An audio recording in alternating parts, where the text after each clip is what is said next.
Ao observar o céu noturno, nada se destaca mais do que as estrelas. Em contraste com a escuridão do espaço, elas brilham intensamente, preenchendo o vazio com ordem e luz. Mas não se engane, elas são gigantescas fornalhas em constante atividade, geradores termonucleares que não conhecem restrições, criando energia suficiente para vaporizar a Terra milhares de vezes. Como tudo no universo, elas nascem, vivem, morrem, e nesse intervalo criam todos os elementos essenciais para a vida. Talvez seja por isso que desde a antiguidade, o céu noturno cheio de estrelas fascinou o ser humano. As estrelas nascem em nuvens enormes e frias, feitas de gás hidrogênio, hélio e poeira.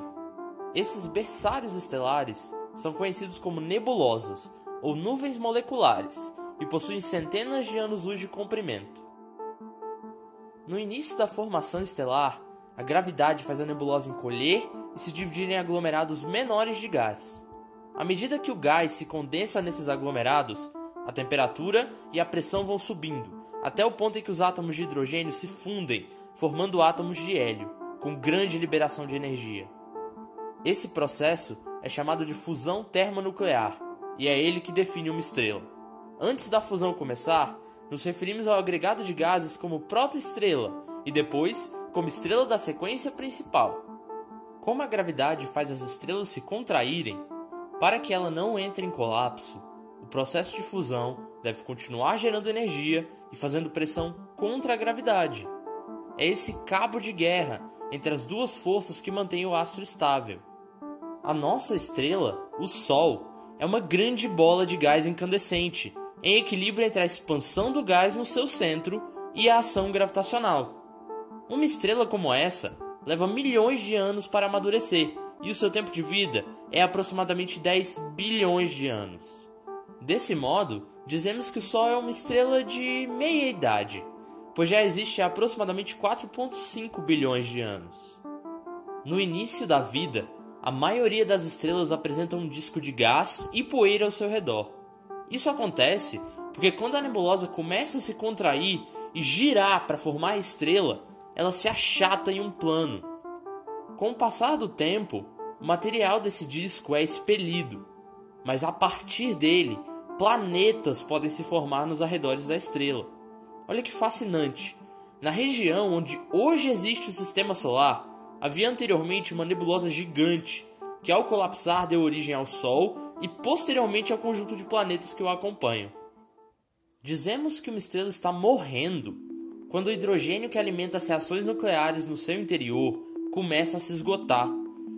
Sem o fogo nuclear para sustentá-la, seu gás começa a esfriar e a pressão vai caindo.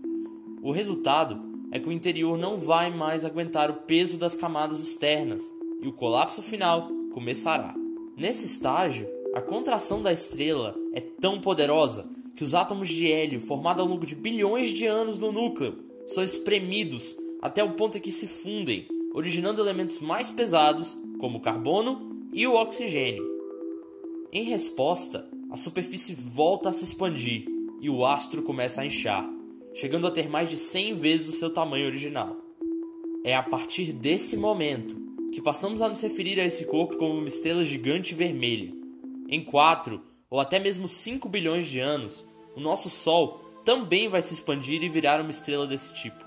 Essa expansão pode se estender por milhões de quilômetros e será grande o suficiente para engolir os planetas Mercúrio, Vênus e possivelmente a Terra.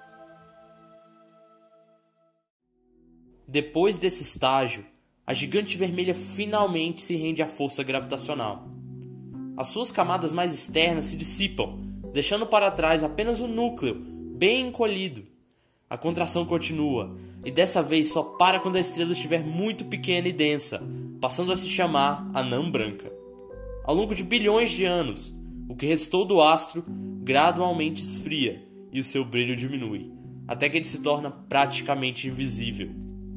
O que é ainda mais interessante é que quando estrelas 8 vezes mais pesadas que o nosso Sol esgotam seu combustível nuclear, elas explodem na forma de supernovas enormes.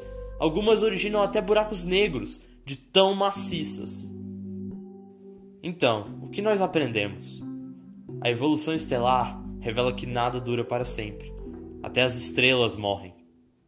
Apenas o caminho do conhecimento e da ciência permitirá que a raça humana sobreviva à morte inevitável do Sol e à maior parte das demais catástrofes. Refletir sobre a mortalidade do nosso lar no universo denota a importância de cuidar da Terra e de investir na exploração espacial. Dito isso, eu tenho esperança de que nesses 5 bilhões de anos restantes, a humanidade terá encontrado um novo lar entre as estrelas.